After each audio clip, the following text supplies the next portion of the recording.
जय माता दी दोस्तों, कैसे हैं आप सब। दोस्तों बात कर रहे हैं 18 और 19 सितंबर की कि ये 2 दिन मकर राशि वालों के लिए कैसे रहेंगे। इन 2 दिनों में मकर राशि वालों को क्या खुशखबरी सुनने को मिल सकती है, किन बातों में इन्हें सावधानी रखनी चाहिए।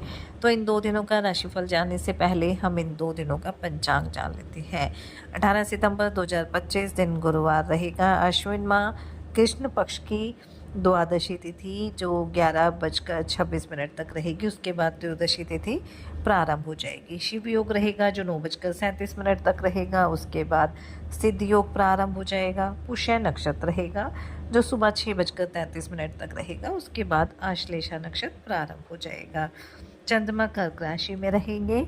अभिजीत मुहूर्त का समय रहेगा 11:50 से 12:39 तक। राहुकाल का समय रहेगा दोपहर 1:47 से 3:19 तक।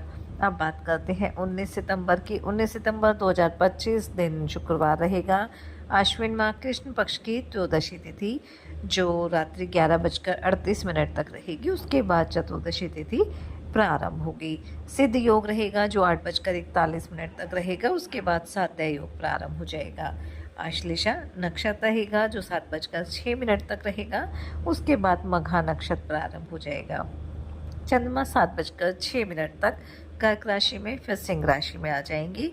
अभिजीत मुहूर्त का समय रहेगा 11:50 से 12:39 तक। राहु काल का समय रहेगा 10:05 से 11:50 तक। 19 सितंबर को प्रदोष व्रत रहेगा और ये सितंबर माह का आखिरी प्रदोष व्रत है। और क्योंकि ये शुक्रवार के दिन है इसलिए इसे शुक्र प्रदोष व्रत कहा जाएगा। वैसे तो त्रयोदशी तिथि गुरुवार के दिन से ही प्रारंभ हो जाएगी, लेकिन जो उदया तिथि रहेगी वो 19 सितंबर के दिन रहेगी, इसलिए 19 सितंबर को ये व्रत किया जाएगा। और इसकी पूजा का जो शुभ मुहूर्त है वो शाम 6:21 से शुरू होकर 8:43 तक रहेगा, यानी 2 घंटे 21 मिनट का समय पूजा के लिए रहने वाला है। और आपको बता दें कि शुक्र प्रदोष व्रत पर शुभ योग भी बन रहे हैं, क्योंकि इस दिन सिद्ध और साध्या योग का संयोग बन रहा है। और इस योग में भगवान शिव माता पार्वती की पूजा करने से हमारी सभी मनोकामना पूरी होती है। और आप सब ये तो जानते ही हैं कि प्रदोष व्रत को खास माना जाता है और इस व्रत को रखने से भगवान शिव माता पार्वती की कृपा से घर में सुख शांति बनी रहती है। और शुक्र प्रदोष व्रत को करने से हमारे वैवाहिक जीवन में खुशियाँ बनी रहती है। साथ ही अगर आप अविवाहित हैं तो आपके विवाह के योग भी बनते हैं। साथ ही साथ करियर में भी सफलता मिलती है। तो इस दिन आप पूरे विधि विधान के साथ भगवान शिव और माता पार्वती की पूजा अर्चना करें। ओम नमः शिवाय मंत्र का जाप करें। शिव चालीसा का भी आप पाठ अवश्य करें। और क्योंकि ये प्रदोष व्रत पितृपक्ष में आ रहा है तो इस दिन भगवान शिव के साथ साथ पितरों का आशीर्वाद भी आपको मिलने वाला है। और इसे पितरों की शांति और मोक्ष के लिए विशेष फलदायी भी माना जाता है। और ऐसी भी मान्यता है कि अगर इस दिन पति पत्नी दोनों साथ मिलकर यह व्रत करते हैं तो उनके दाम्पत्य जीवन में खुशहाली बनी रहती है। वहीं अविवाहित लोगों को मनचाहा जीवन साथी भी प्राप्त होता है। तो अगर आप ये व्रत करते हैं तो पूरे विधि विधान के साथ ही करें। शिवलिंग पर आप जलाभिषेक करें। पंचामृत से आप अभिषेक कर सकते हैं और मंत्र का जाप आप अवश्य करें। इससे भगवान शिव का आशीर्वाद आपके जीवन पर सदैव बना रहेगा। तो चलिए बात कर लेते हैं ये 2 दिन मकर राशि वालों के लिए कैसे रहेंगे। ये 2 दिन मकर राशि वालों के लिए लाभकारी रहने वाले हैं। इन 2 दिनों में अचानक से आपको कोई बड़ा लाभ मिल सकता है या कोई अच्छी खबर भी आपको सुनने को मिल सकती है।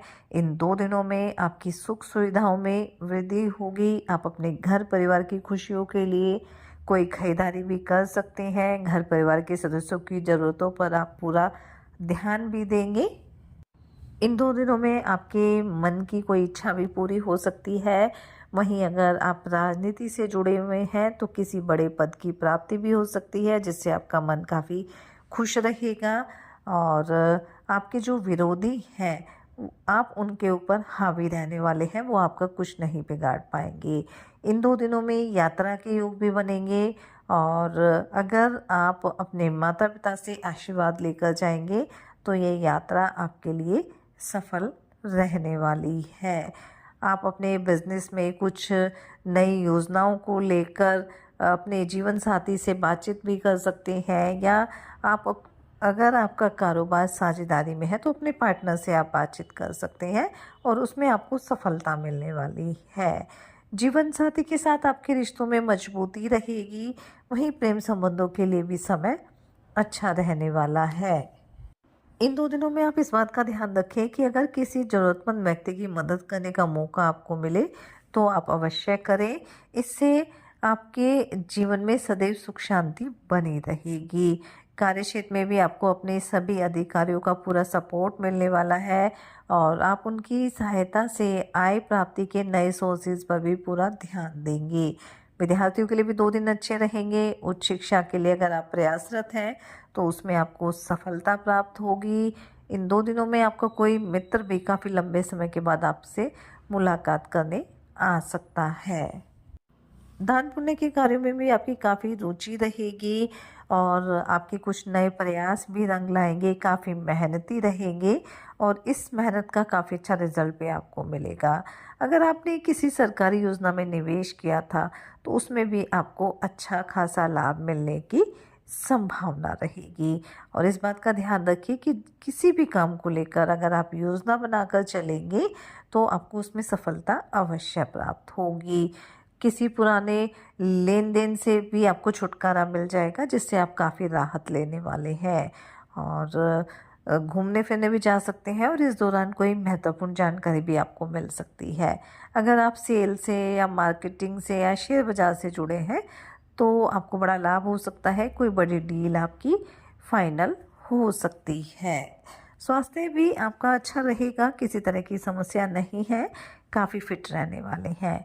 और अगर किसी सरकारी नौकरी की तैयारी में आप लगे हैं तो कोई अच्छी खबर जल्दी ही आपको सुनने को मिल सकती है। अगर आप रोज़गार को लेकर परेशान चल रहे थे तो आपको किसी अच्छी जगह से ऑफ़र मिल सकता है। कुछ रुके हुए कार्य भी आपके पूरे हो सकते हैं, जिनसे आपकी आय में भी वृद्धि होगी। अच्छे खान पान का भी आप आनंद लेंगे। किसी सामाजिक कार्यक्रम से आप जुड़ सकते हैं और वहाँ आपका अच्छा नाम रहने वाला है और इससे आपको मान सम्मान की प्राप्ति भी हो सकती है। तो कुल मिलाकर देखें तो ये 2 दिन मकर राशि वालों के लिए लाभकारी रहेंगे, इसलिए इस समय का फ़ायदा ज़रूर उठाएं, मेहनत करें, अपने प्रयास जारी रखें, साथ ही सच्चे मन से आप ईश्वर आराधना करें, हनुमान जी और शनिदेव की आराधना करें, हनुमान चालीसा का पाठ जरूर करें। श्राद्ध पक्ष चल रहा है तो अपने पितरों के तर्पण और श्राद्ध अवश्य करें। और प्रदोष व्रत रहेगा, शुक्र प्रदोष व्रत, तो भगवान शिव की आराधना भी अवश्य करें। इससे आपके जीवन में सदैव खुशियां बनी रहेगी। ये 2 दिन आपके लिए मंगलकारी रहे, इसी मंगल कामना के साथ जय माता दी।